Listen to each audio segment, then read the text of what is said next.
Beraz, argi dugu biziberritze prozesuaren garrantzia zein den eta horretarako gutxi gorabehera nolako egitura daukagun ere ikusi dugu, baina nola sentitzen dira protagonistak, honen protagonistak. Nola ikusten duzue gure sektorea euskaltegietatik? Zein aukera ikusten dituzue?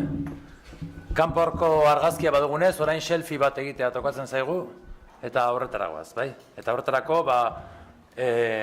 Aekatik Mertxe Mujik etorri zaigu, Ikatik Josemi Regero, Gabriel Aristi euskaltegitik Isabel Isazelaia, eta Udal euskaltegietatik Jesus Mari Asura Barrena. Atxo. Bueno, eta besterik gabe hasiko gara, hizkuntzak biziberritzeko plangintzetan, hizkuntzaren transmisioa, familiari, hezkuntzari eta helduen euskalduntze alfabetatzea esan badaiteke dagokigu. Bueno, familia krisian dagoen egitura dela esan daiteke, eta egituratzea kostatzen da, sarretan. Hezkuntzak egitura sendoa du eta baditu tresnak eta baliabideak bere lana egiteko, hobeto edo txarrago, baina baditu tresnak, baina nola ikusten duzue gure sektorearen egituraketa? Non daude gabezia nagusiak eta prestatuta gaude ekarpen handiago bat egiteko biziberritze edo normalizazio prozesuari? Bueno, lehenengo eta behin egun hon eta eskerrik asko. Behintzete, bai honetan egoteko aukera eman diguzu, eta benetan, hemendi begiratuta, bai, beldur apur bat ere emoten dau, hemen egotea. Ni hasi baino lehen, gauzatxo bat gurot esatea, eta da, gaur denbora guztian ari garela EAeko datuei begira, eta ni behintzat ezin dut ahaztu, helduen euskalduntze lanean, Nafarroan eta iparraldean ere lan on bat egiten ari garela. Eta hemen esan diren datu horiek, pentsat beste datu batzuk ere gehitzeko moduan gaudela. Lehen Josuk esan da, Josuk, ero mirenek, ja, kaldu indot, 30.000 ikasleko ero buelta horretan, ez horri gehitu behar zaio, unionetan, iparraldean eta Nafarroan euskara ikasten dauden ikasleak, eta esan genezakena da, gutxienez, beste 5.000 ikasle gehitu dakiokela dato horri. Eta irakasleaz berba egiten tokunean ere, 1.300 piko horri beste 100 gehitu behar zaiola. Beraz, kopuruak oso esanguratsua direla esango nuke. Eta hori, uste dut ere gaur hemen esan egin behar dugula. Helduen euskalduntza alfabetatzea, euskararen lurralde guztia Euskal Herria hartzen dagoela, eta gainera, hemen gauden batzuk, lurralde horietan ere ari garela. Eta gero, oso galdera zabala egin duzu, eta ez dakipa, nondik hasi. Hasiko naz, zu bidalitako lehenengo galdera izan zen, hizkuntza biziberritzeko plangintzetan, hizkuntzaren transmisioa, familiari, hezkuntzari eta helduen euskalduntze alfabetatzeari dagokiola. Eta uste dut, guri bakarrik ez dagokigula lan hori. Ezagutza albideratzeko eta erabila sustatzeko zutabe garrantzitsuak gara, bai hezkuntza eta bai gu, datuak hemen mirenek lehen eman ditu, izugarrizko lana egin dugu, baina argita garbi geratu da herria honen euskalduntzea, euskararen biziberritzea ez dela etorriko bakarrik eskoletatik eta helduen euskalduntze alfabetatzetik. Horri, uste hori egonda, eta esango nuke gaur egun ere ondinok egon badagoela, eta uste dut horretan oso oker ari direla, eta horri buelta ematea, lanok egin beharreko lana izan beharko da, baina transmisioa gure badugu, transmisioa bermatzea, gu transversala gara, baina bai ala bai beste elementu asko sartu behar dira. Jendarte osoari begirako plangintza bat da behar izango dana. La mundua, administrazioa, aisialdian, eta zer esanik ez, hor helduen euskalduntze alfabetatzeak bere papela ere jokatzen du. Lehen goizean, lehenengo orduan, hortik etorri dan galdera BEA euskaltegiok euskaltegietako ateetatik euskaltegiko geletatik aparte, zer nolako lan egiten dugun eta une honetan askotarikoa dira, bihar ere uste du gainera hemen erakutziko ditugula, bestelako programak, izan daitezkenak trebakuntzak, izan daitezkenak aisialdiari begirakoak, euskaltegietan praktika jarduerak gero eta ugariagoak dira, mintzalagun, berbalagun eta ez gurekin bakarri, baiz eta herri askotan beste batzuekin egiten dugun lana. Euskaltegi askotan asko zabaltzen da irakurtzeko ohiturak, musika entzuteko ohiturak eta bar, guri dagokiko, adibidez, hilero gure ikasleek Aizu izeneko aldizkaria jasotzen dute, benetan euskararen munduan dauzen gauza guztiaz eta jabetzeko, nik esango nuke euskaltegiok aspaldian ohartu ginela, gure metodologia eta gure kontu guzti horiekin, gu ez garela akademia bat eta ezagutza eta erabilera uztartzen behintzen saiatu egiten gara. Nik gaineratu nahiko nuke beste ezaugarri bat, ezta? Hau da, goizean zehar bagabiltza ezagutzaz, bagabiltza erabileraz, baina gu oso kezkatuta gaude beste ezaugarri batekin eta da motivazioarena, ezta? Eta oraindik ez da agertu hitza, pentsatzen dutenok buruetan dagoela, baina oraindik ez da agertu eta nahiko nuke mahai gainera ekarri, ez?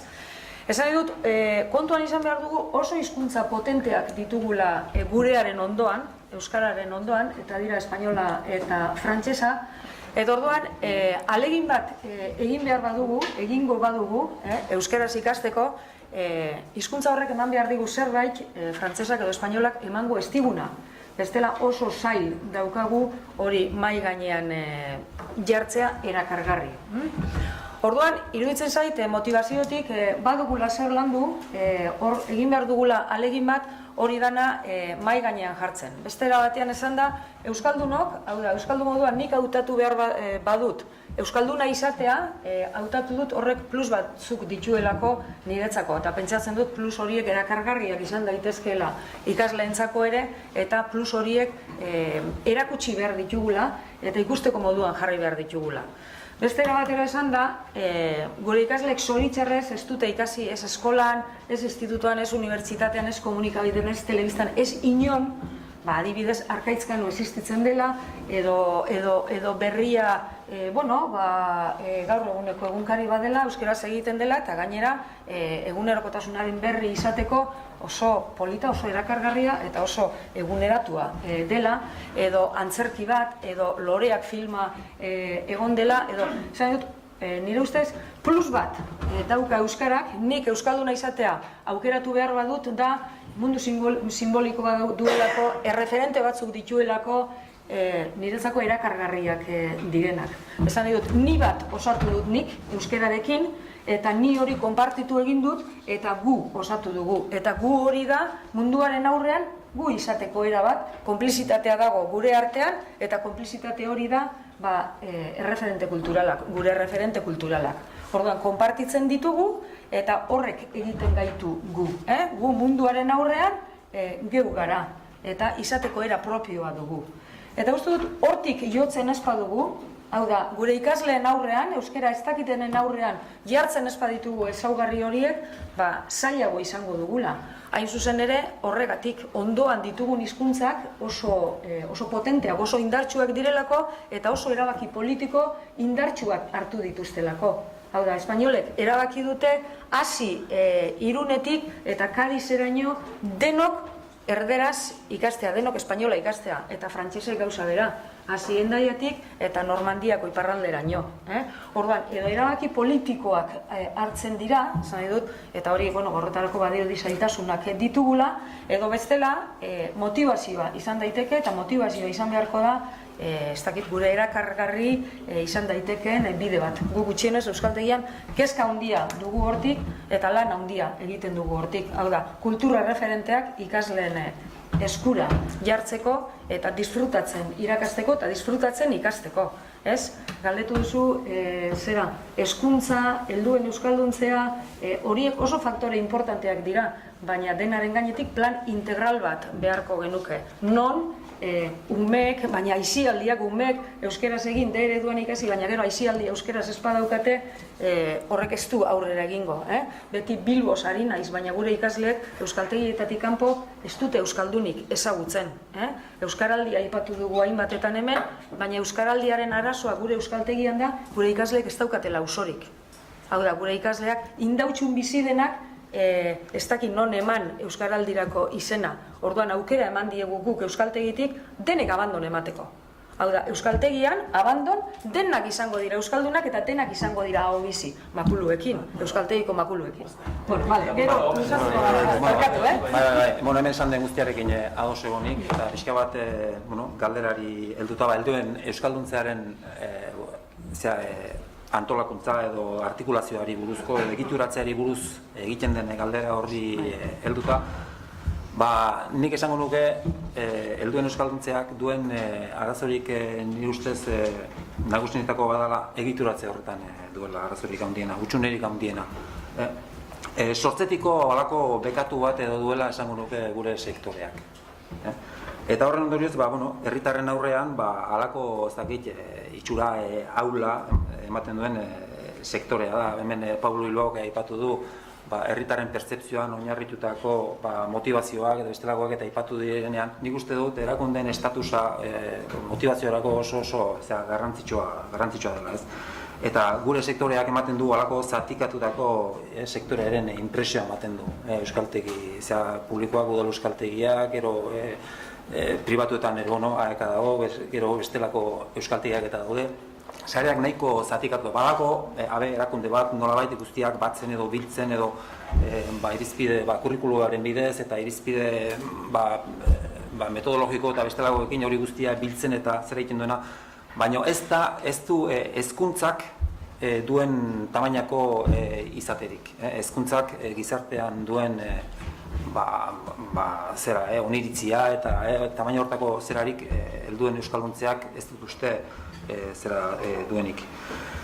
Eta orduan, horren ondorioz, ez dakit, hainbat arazo edo sortzen dira, ez dakit.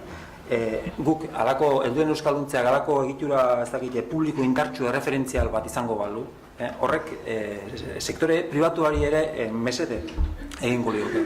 Halako, ez dakit, estatus garrantzitsua hartuko luke gizartearen aurrean, eta horretaz aparte, didaktika taldeak eta antolatzeko aukera izango nuke, behar berri eta erantzuteko kurrikuluak, material didaktikoa, metodologia berriak, guk gaur egun udal euskaltegia sektore publikoa dela esaten da, baina guk berez ez dugu gure gainetik udal euskaltegi bezala organikoki eta legez artikulatuko duen ezer, eudel aipatzen dute horretarako gune, baina momentu honetan horretan ez du funtzionatzen, beraz.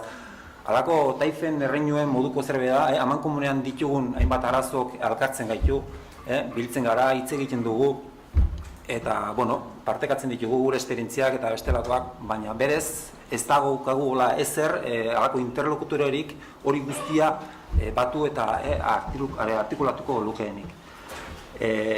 Hezkuntzaren ereduko zerbait izango bagina, formazioa antolatzeko, beste modu bat izango nuke, praxi didaktikoan ikerketak egiteko aukera izango nuke, errezago izango litzateke unibertsitatean euskara irakasle gradu bat edo sortzea, oraindik egin ez den zerbait da. Eta nik uste dut, estatus hori izango bagenu helduen euskalduntza alfabetatzea, gazteak ere erakarriko genituzkeela, lanbide gisa ere, erakargarri izango litzailekeelako. Gu sartzen ari gara, ez dakit esan dute 47 urte, justela estuduen euskalduntzeko irakasleak. Udal euskaltegietan 44 urtean gaude batez beste. 43-44. Beraz, asko eta asko, urrungo 10 urteetan jubilatu egingo gara. Ez daukagu erreleborik, eta erreleboak hori izateko Ez, gauzatxo bat, aipatu dituzu zeintzuk diren erronkak eta zeintzuk gabeziak. Polek estutu dutenean azkarrago hitz egin du, nik trinkoago hitzengo. Orduan, 3 erronka ditugu, erdaldunak eta euskaldun ez oso aktibadoak erakartzea, eta horretarako uste dut aipatu izan dela, gure gabezia nagusia da horretarako plangintza falta. Ikasleek euskara eguneroko ikasleek eta jendeak erakartzen ditugun erdaldunak eta euskaldun ez oso aktiboak eguneroko komunikazio tresnatzat hartzea eta erabiltzea, bai? Eta horretarako dauzkagun gabezi nagusiak da prestigio eta baliabide falta. Eta irakasleria erakarri eta egonkortua. Aipatu duzu adinan erena, Josuk emandako datuetan garbi dago datozen urteotan, datozen 10 urteotan plantillaren 40-60 jubilatuko dela, gero horretaz gain sektorea ez da bat ere erakargarria, gero horretaz gain, zuk ere aipatu duzu, irakasle izateko baldintza akademikoak izugarri zailak dira gaur egun, horretaz gain, baina arazo nagusia da, eskaini alditugun gauzak ez direla erakargarriak. Josuk aipatu du garai batean, hori ez dakit nora joaten ginela eta gaur egungo irakasleek zatikatzeagatik, osea, trinkotasun maila jaitsi denez, garai batean bi talderekin nahikoa zuen lanaldi osatzeko, gaur egun 4, 5, 6 talde hartu behar ditu lanaldia osatuko badu. Eta horren truke jasotzen duena, hezkuntza arautuan jasotzen duenaren 60% ez da iristen. Osea, ez da inondik ere erakargarria, finantziazio egonkorragoa behar dugu, baliabide gehiago, hezkuntza, zuke aipatu duzun horretan, hezkuntza eta gu agertzen gara. Uste dut, berez badela garaia ja onartzeko gu hezkuntzaren parte garela. Eta hezkuntzan dauden lan baldintzak eta baliabideak, finantzabideak eta guk ere jaso beharko genitu duzkela. Gaur, Josuk emandako datu horietan eta zelako formazioa daukagun euskaltegietan ari garenok, doktorautzak eta olakoak, eta baina, karo, era berean, berehala esan dau, horiek, askotazko, ja, badauzela, euskaltegietatik kanpo, badoaz, unibertsitatera, erori, eta, bueno, normala da olako zikluak eta egotea, eta gainera berrizteak eta behar dira, eta hori, baina, karo, zarritan nire buruari galdetzen dio dana da, olako plantilla dagoen sektore bat, eta hainbeste ikasle mobitzen duen sektore batean, ez egotea ikerketa lerro bat, ez egotea unibertsitatetik ere, ez dakit, olako lehentzu komentatu duzu moduen, eta orduen zarritan, hemen metatzen ari garen jakintza guztia, beste batera doa, oso arrobi itzela gara euskaltegiok helduenez herri honen euskalduntze bidean. Eta, claro, gaur hemen esaten ari diren datu batzuekin, kezka bat, dago. Dana dela, olakoetan gainera beti jotzen dugu gauza negatiboak eta nik bai uste dut egin barko, gure burua ere batzutan txalotu eta esan, eta 40.000 ikaslek urtero auto bat egiten dutela eta euskaltegitara doazela. Beraz, baldintza eta beste modu batean, baldintza egokiagoak izan ezkero, seguramente gure emaitza ona izango zen, hobeagoa izango zen. Ona ez, ona bada dagoeneko hobeagoa. Eta zer hobetu asko dugu, eta horretaz ere sartuko gara orain, ezta? Bai, sartuko gara. Bai, galdera kontako izuen, sarritan, eta uste dut gai hau ere karri gara nula, jendartean euskara tituluarekin lotzen da. Hori, badakiko, ezta? Zenbaterainoko errua daukagu euskaltegiok. Nola eragiten du dute azterketa ereduek klase barruko jardueretan eta ikasleekin aritzeko moduetan. Eta nolako papera jogatu behar du ebaluazioak, ze orain bagaude ebaluazioa egiaztagintza, horrek sortzen digun, ez? Estresa lankarga, baina batez ere jarduteko modua ere klasean, nola... Bai, erroa ez dakit, euskaltegiek nire gurari bueltatzen dugala, erroa euskaltegiek, ez dakit nik zenbateraino erroa dugun euskaltegiek ez, begiratu besterik ez dago, finantzatzen diren praxi didaktikoak zein diren, horri begiratu besterik ez dago. Eta orduan, euskaltegietako jarduna bideratzen baldin bada, ikasprozesuan mailaz maila gora egitera eta gero ebaluazio jarduera egiaztatzaileak eta hori guztietara horretara bideratzen baldin horrek ikaragarrizko lankarga hartzen digu. Eta beste zeregin batzuetarako eta beste praxi didaktiko eta beste helburu batzuk dituzten ikasleentzako programak eta bestelakoak eta antolatzea da oso zaila da. Gainera asko eta asko finantzaziotik eta kanpo gelaratuko iratekelako. Eta gaina guk udaletan arazo bat dago, hau da sare pribatuan, baliabideak antolatzeko eta lako malgutasuna eta badute. Baina gure udal gehienetan, abek finantziatzen duenetik aparte, ezin da beste zertxo ere egin. Beraz, hor, gauza askotan eskuak eta lotuta gaude.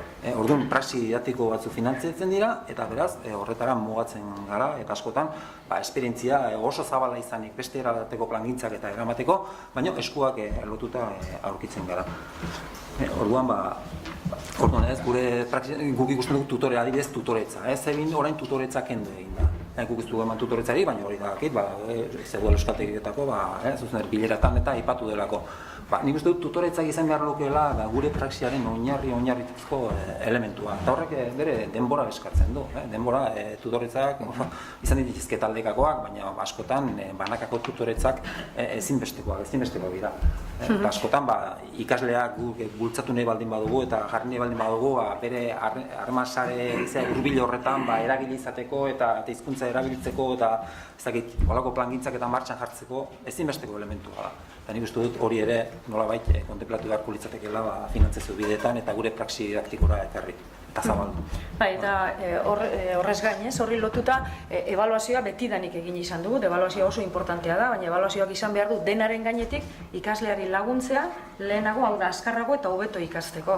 Orduan, euskaltegiotatik hor oinarrituko genuke ebaluazioa betidanik egin izan dugulako, baina bai gustatuko litzaiguke aukera izatea, hau da, izan beharrean lerro hori, berak aipatu dituenak, izatea beste lerro batzuk askoz irekiagoak, baina gaur egun oso mugatuta gaude. Hasteko eta bat ikasle diru laguntza jasotzeko gainditu beharra daukate, asistentzia bete eta gainditu beharra.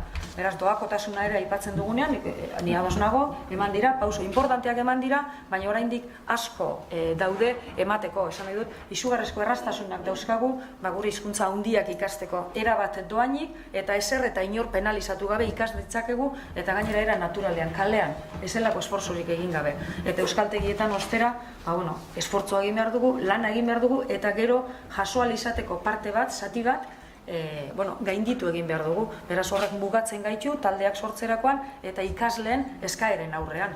Ikasleek hori eskatzen digute, hori delako landu den motivazioa edo ikasteko arrazoia, ez da?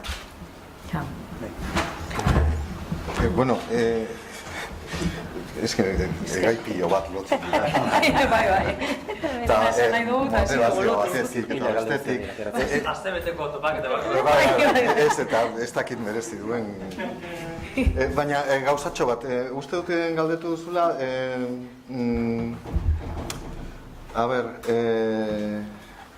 gauzatxo bat. Ebaluazioan ebaluatzeko bi modu daude, berak aipatu duen moduan, bai, Josuk ere aipatu ditu, B mailetan kontuan hartzen dela toki bakoitzean erabiltzen den kurrikuluma, eta neurri batean, eta bestetan kanpo ebaluazioa dagoela. Kanpo ebaluazioak sekulako eragina dauka irakasteko moduan. Hain zuzen ere, azken finean, gaur egun ikasle asko etorriko zaigu motivazio pragmatikoarekin, guk, Isak esan duen bezala, saiatuko gara erakartzen eta erakarriko ditugu, baina bukaeran frogatu behar dutena, frogatu behar badute, gaur egun frogatzen den moduan, egarekin askotan gertatu dena gertatuko zaigu. Ega bihurtzen da kurrikuluma. Eta uste dut Mirenek aipatu duela. Bai, oso ondo, euskaldun du, oso ondo, baina niri probak. Eta probak jarri, eta hori praktikatuz, lortuko dut titulua. Eta hor bukatzen da historia. Eta gaur egun, arriskua dago, egan izan dugun arazo hori, B mailetara pasatzeko. Ezazuk Hasi da, aipatzen. ja. Bai. Hasi da, ja. Hasi da, ja.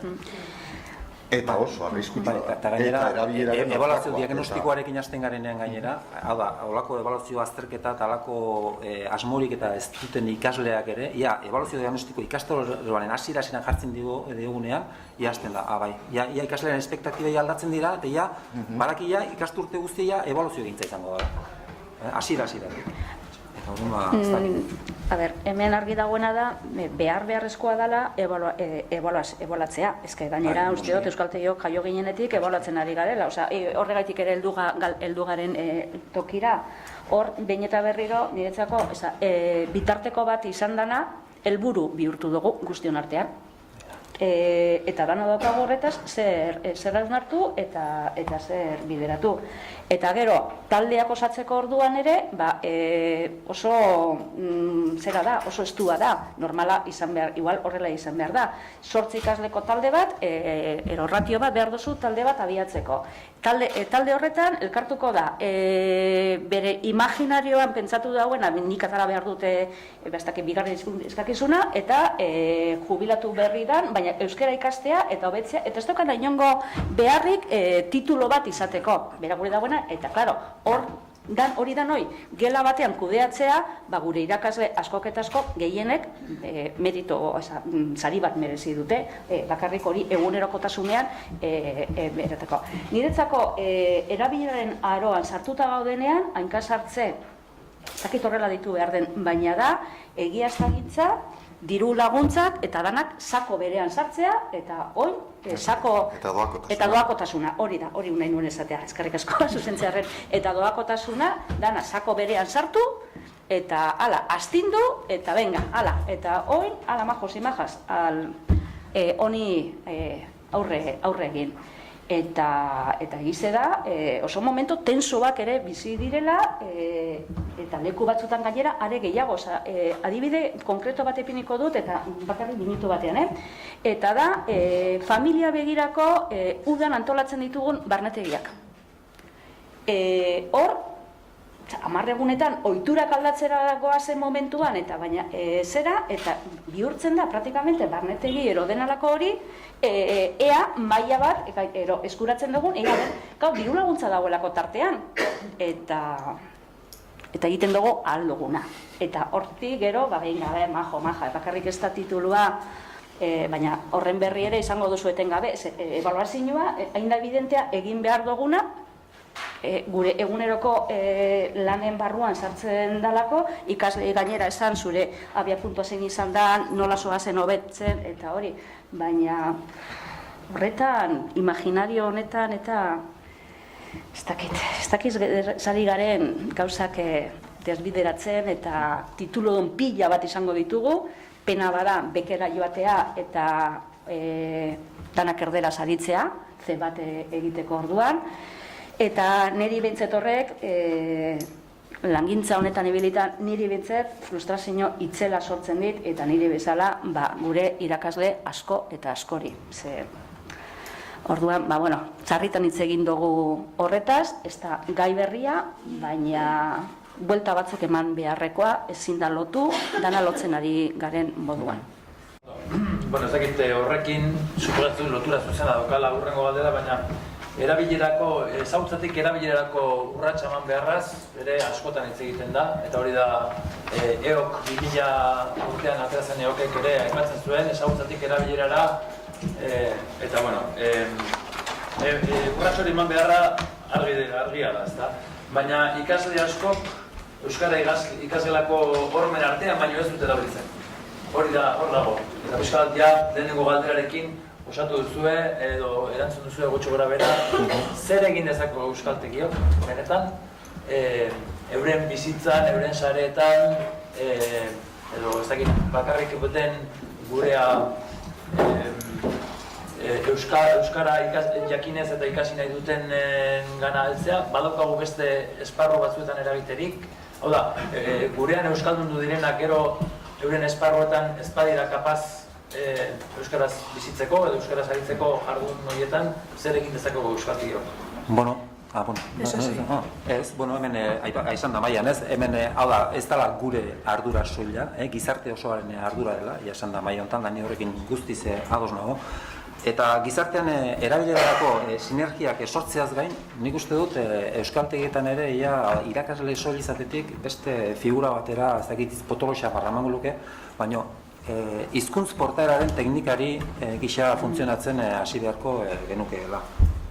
Eta orduan irakasle baino zerbait gehiago izan beharko genuke. Eta kontua da hori ez, hizkuntza ohiturak nola sortu ze. Kontua ez da hizkuntza gaitasuna sortzea soilik, gero hizkuntza hori portaera bihurtu behar da, eta portaera hori ohitura, ohiko ohitura. Ohiturak esan nahi du autokonstienterik edo egin gabe berez sortzen den konportamentua izan behar duela hasiera batean, noski, hori landu egin beharko da, izan beharko du, konstientea. Baina, azken batean, autua da.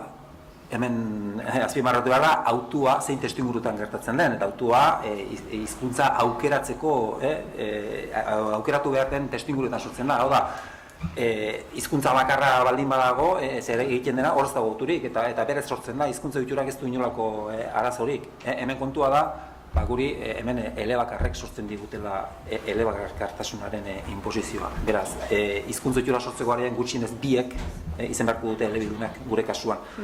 Eta hori da. Orduan, guk kirol ez dakit, osasuna zein du nahi dugunean edo, gu badakigu praktika onak eta zein diren, ze elikadura osasungarria eta zein den, kirola, zein kirol komeni zaigun, hori guztia badakigu. Baina askotan ez dakigu nola egin, ez da medikuek beraiek ere, jakinarren, dietetikaz eta hainbat gauza jakinarren, beraiek ere askotan teknikarien eskuetara jotzen dute, nola bere osasuna zeintuko duen, halako plan egituratu bat egin eta jarraitu eta ahal izateko, ez? Kirolari askok ere bere zera dituzte, bere entrenatzaileak eta beste lagok, ez? Guk ere euskaltegietan pentsatzen dut hizkuntz portaeraren teknikari gisa horrelako zerbait izan beharko genukeela. Eta batetik, hizkuntza gaitasuna ez duenak, hizkuntza gaitasun hori lortu beharko du, eta hizkuntz gaitasun hori lortzearekin batera, bere harreman sare hurbilean nolabait esploratzen eta lagundu, eta zer nolako erabilerak edo bultzatu nahi dituen, edo hori esploratu ondoren, lagundu egin beharko neuke hizkuntza ohiturak eta eraikitzen. Hizkuntza ohitura ulertuta gainera ez soilik testuinguru interaktiboetan, baizik eta hizkuntza ohitura izan diteke baita zure laneko testuak eta bestelagoak eta euskaraz eta ekoiztea, eta ez dakit laneko hizkuntza euskara izatea, eta zentzu zabalean, kultur transmisiorako trebatzea, kultura konsumitzeko trebatzea, askotan horiek ez dira interaktiboak, baizik eta norberak edo egiten dituenak, baina horiek ohiturak badira. Baina guk hemen kale erabilera eta bestelakoetan ari garenean testuinguru interaktiboaz ari gara neurri handi batean. Eta horretarako ere, guk ikaslearekin halako tutoretzen bidez eta antola dezakegu halako plangintza bat bere testuinguruan esploratu, aukeratu pertsonak, planak egin, eta gero hori pixkanaka generalizatzeko bideak, eta horren egin den galderari uste dut, nolabait horrek erantzungo liokuela, ez? Eta horrelako planak antolatzeko, lehen esan dugu berriro ere tutoretzak eta oso garrantzitsua dira. Eta beste nolabaiteko praxi didaktikoak eskatzen dituzte, eta kontua da, horrelako praxi hauek, 87an, ze reflexio, nola jasoko lirateke, hori da askotan arazoa, ez?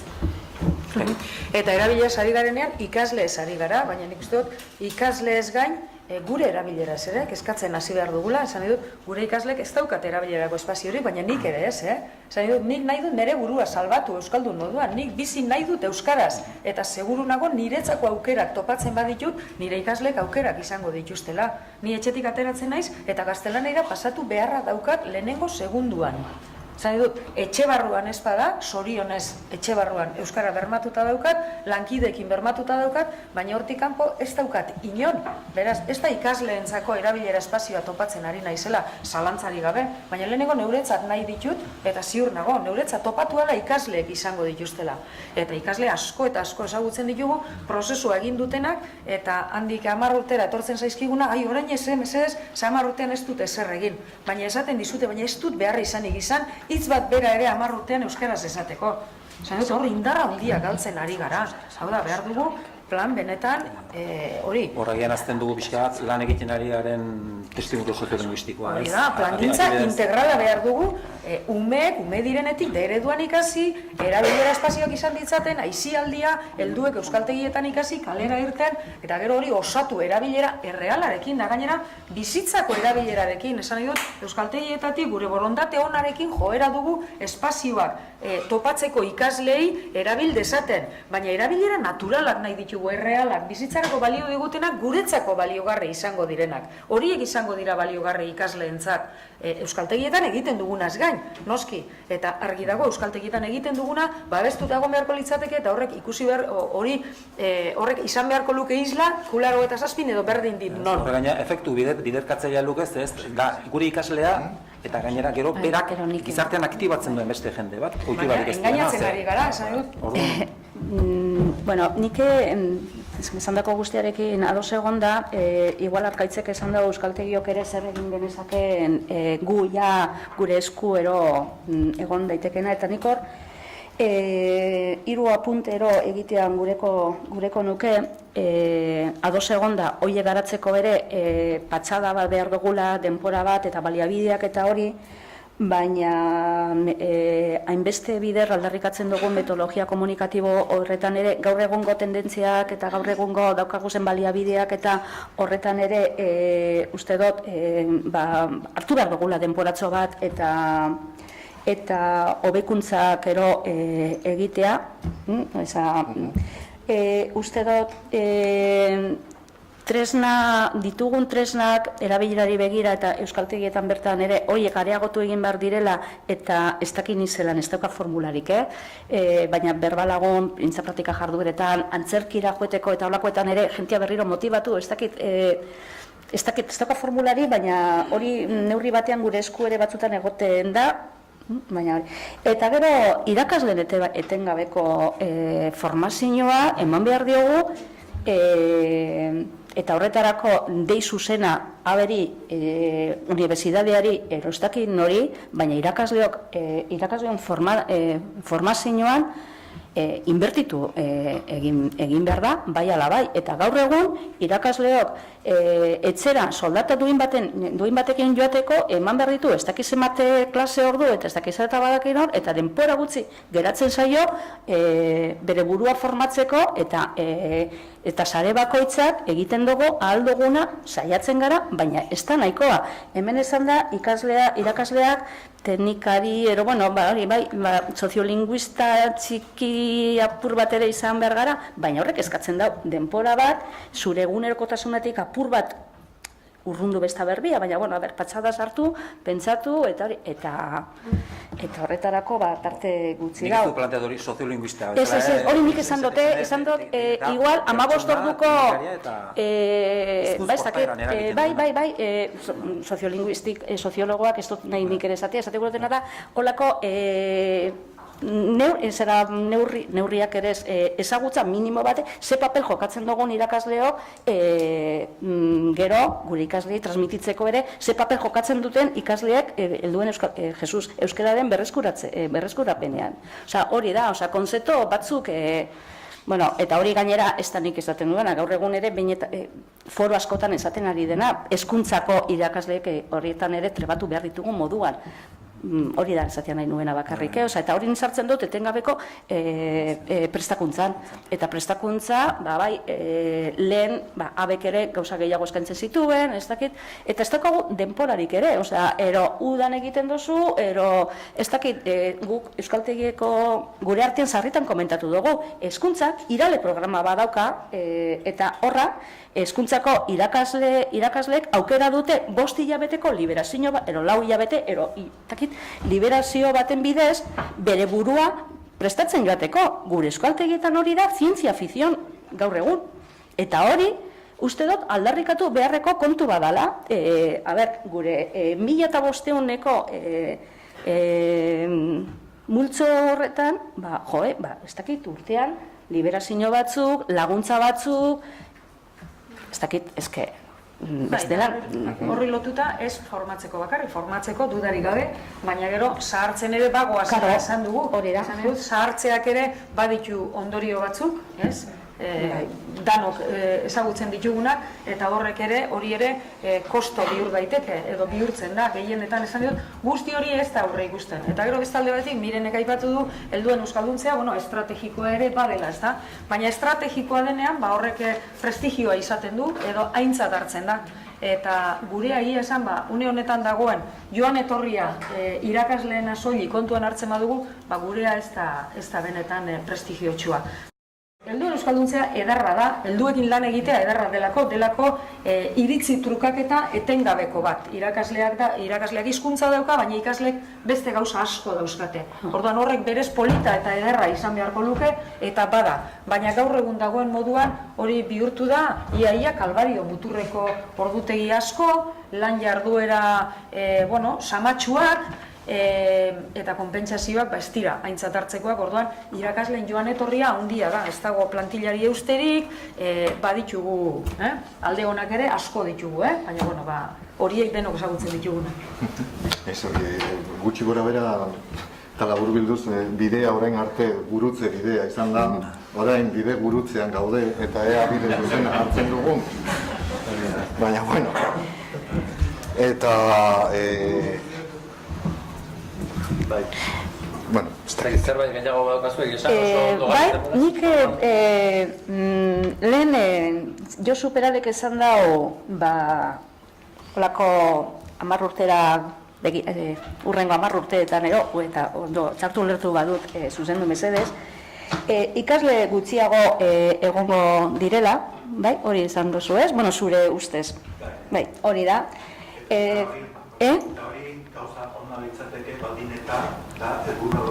Hori da, baina begira, nik ez dut uste ikasle gutxiago egongo denik. Eta ez dut uste, lehen goizian Mirenek eman duelako beste datu bat klabea dena. Eta da, ondinok, biztanleen erdiek, euskara ez dut ezagutzen.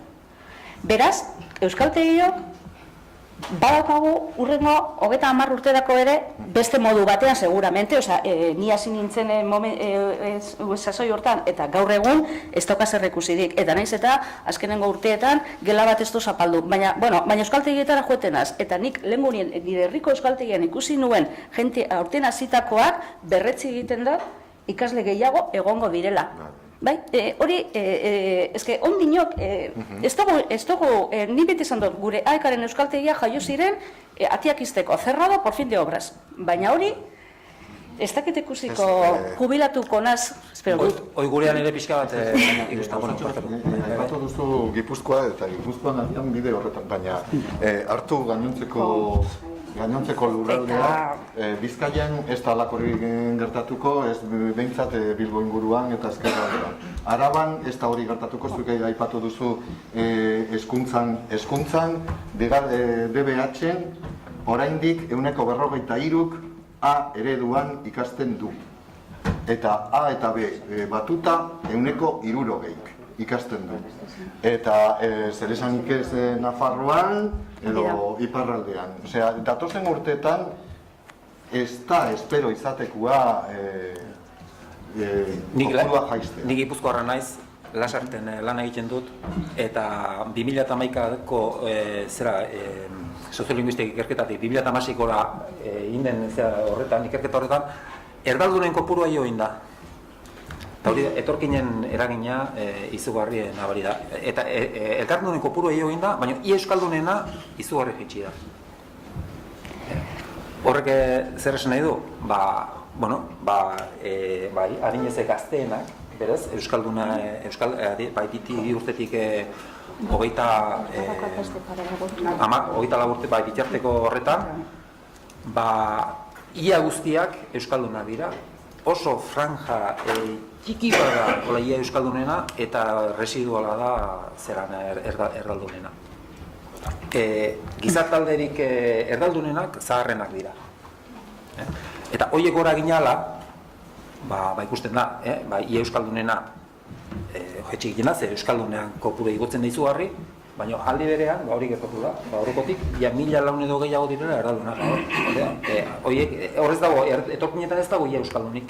Beraz, horregatik etxi da ia euskaldunena eta erdaldunena dugu. Eta nik uste dut, etorkinak eta zea horiekin, urte luzetako lana dugula. Eta gero beste pare bat kontu eta nire aldetik ez bago galderarik amaituko dut. Zebi gehiago egongo dala. Nire ustez, baliteke, baina euskararen biziberritzea ez dago zebi horretan. Eta gehiago etorriko dira, eta hori, ongi etorriak, eta hori. Eta gero, nik uste dut aukerasko daukagula, baldin eta benetan, helduen euskalduntza alfabetate sektore hau normalizazio bidean jartzen bada, gazte izandako adore hori berriro berreskuratzea, titulo eta horrekin ere, buelta ematen diogu, eta hori gaztetasun eta zu komentatu dituzun kontu horiek, uste dut, aukera dagoela baldin eta sektore normalizatua, benetan erabilera euskaraldiarekin eta etorriko diezen ekimen guztiekin eta buelta ematen diogun, prestigiatzen dugun, bai gure lanbidea eta baita ere euskara ikastea, eta ni bintzet horrekin geratuko nintzateke. Uste dut, mai honetan gaudena eta baita ere aurrean ditudanan gure HPS eta gure desadostasunak badakigu zeintzu diren, baina eta horretarako, igual elkarlanean eta hori egiten badugu, eta urrengo jardunaldietan, gazteagoak gaude, bai hemen eta bai hor. Bai, gu gaztetu ingo gara. Bai. Bale, 10 minututxo dauzkagu, ja ez, baina, bedatzi dauzkagu. Beraz, badakit jende asko dagoela, ez, hemen dago zerrizka bat eta galderetako txanda bat zabatuko dugu. Bai. Ui. Bai, gero. Lehengo datuetan azaltzen zen ikasle asko eta asko universitariak direla ere, ez da? Erdila edo ia. Hor beste alor batzuk landu behar dira, igual klaseak akademikoa egia dira, ez? Igual landu daitezke beste modotean, igual gehiago kalean edo ez dakit, non? Hori, eta gero beste gauza importante bada,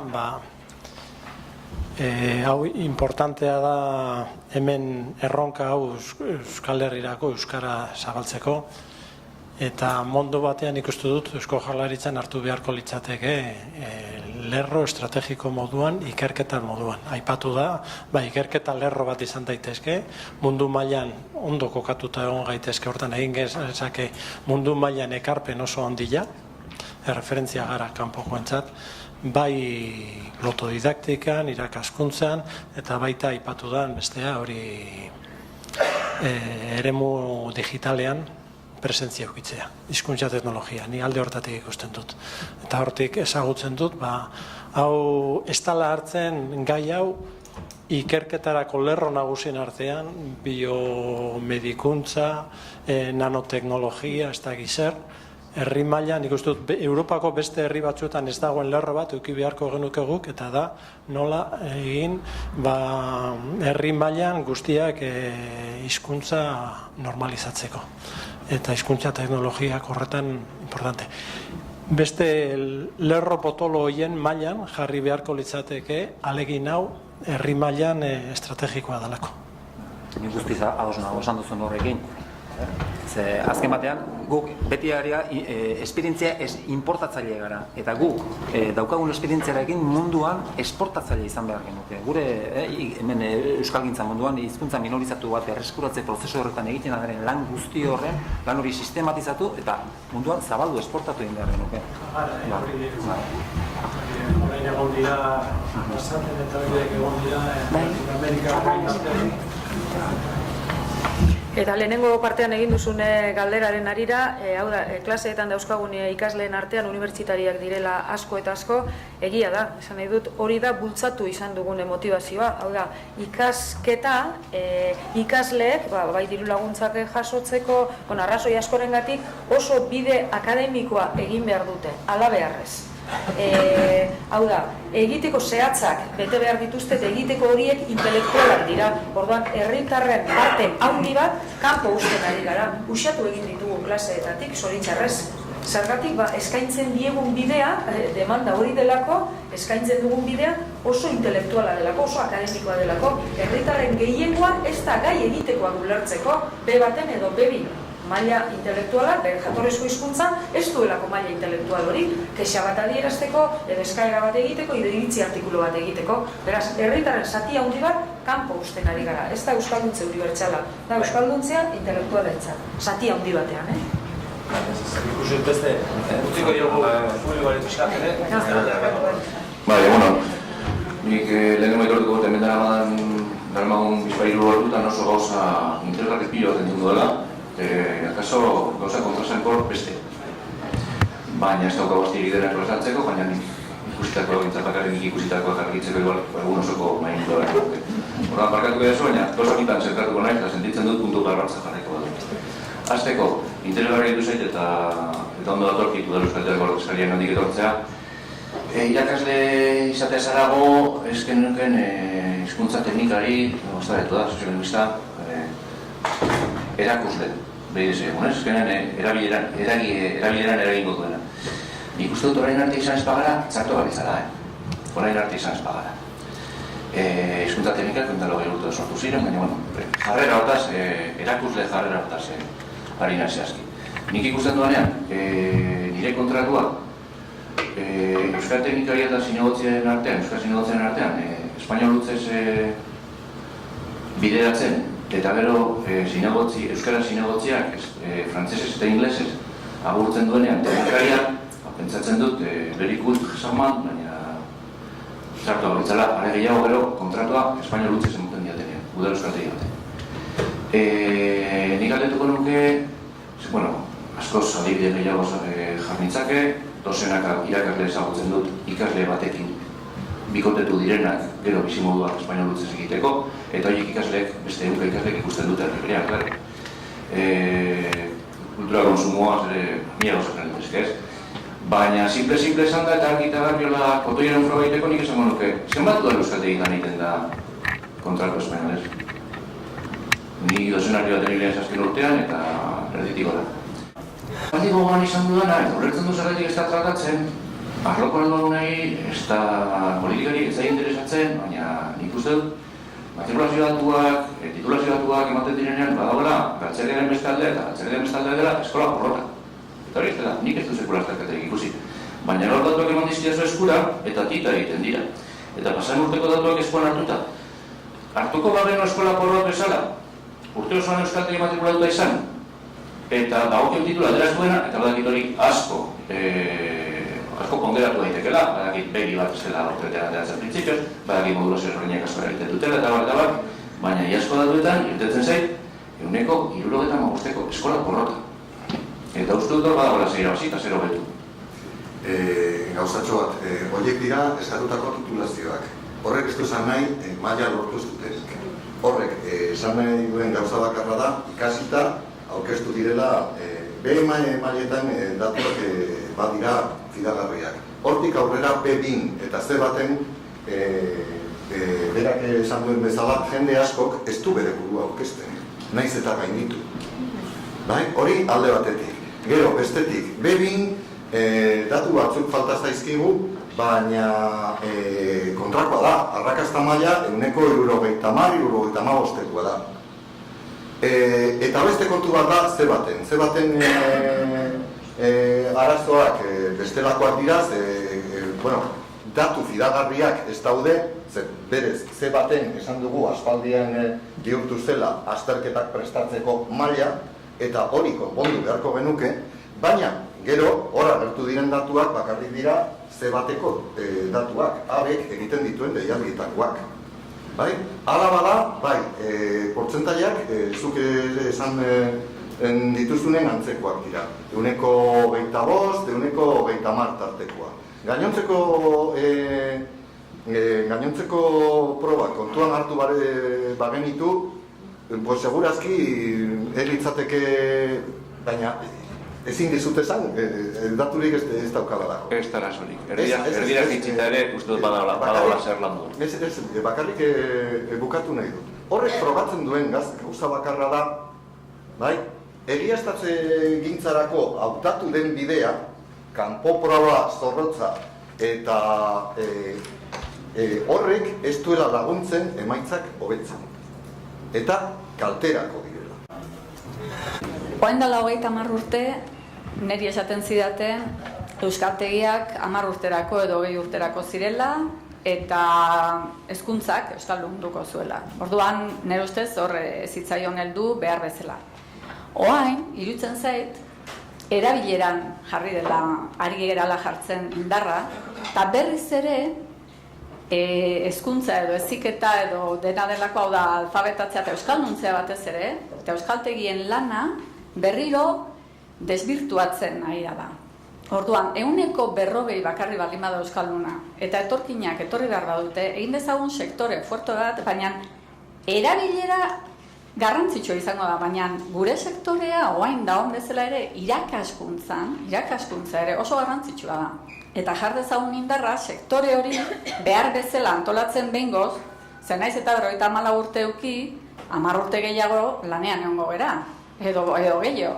Orduan, sektore hori ondo jarri behar da, behar den baliabideak eman behar dira, soldatak behar den bezalakoak izan behar dute, eta horrek gero bideratu hezkuntzan bezala, liberazioa, hezkuntza eta bar. Eta materiala. Material gintzarena izan da, nire ustez, lotxagarria urtetan gertatu dena euskalduntzean. 20 piko urte gauza batzuk argitaratzeko denon eskura jartzeko, oraindik ze bat mailan ere ez dena eman. Nik uste dut hor bi arlo daudela, batetik euskalduntzea ardezagun serio, egin dezagun sektore garrantzitsu, prestigiotsu eta prestigioa baki zer esan nahi duen, horrek esan nahi duen guztiakin. Materiala eta jarri horri indarra.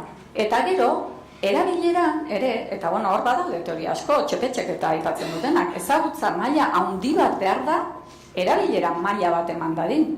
Orduan, nire ustez, ez dezagun astu, gero, eskola porrota, nola ez daungo eskola porrota, nola funtzionatzen dugu, hezkuntzakin alderatu algaitezke gure baliabideak eta ezin dugu. Oinarria da sektore fuerte bat, ondo ordaindua, behar den behar den metodologiak eta horiek landuta, eta gero horiek eukidezatela ben liberazioa eta batez ere gero beste arlo bat ondoan eukidezatela material gintzan, ikerketa eta bar. Osondo.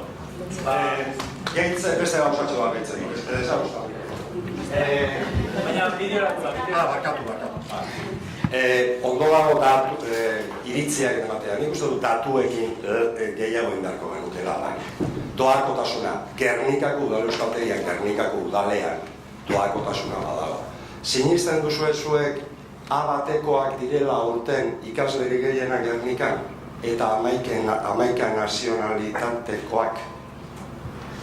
1984an gulanean hasi ginenean, C bat zen nagusi eguneko 40ekin. Doakotasunak arrisku bat izan dezake, etekin eskasa egotea, gu horretan ere positiboa gara. Ikasturte hasieran esaten bada, euskara ikasiko dugu, euskara maitatuko dugu eta agiria lortuko dugu gauzatxo batzuk konpondu daitezke.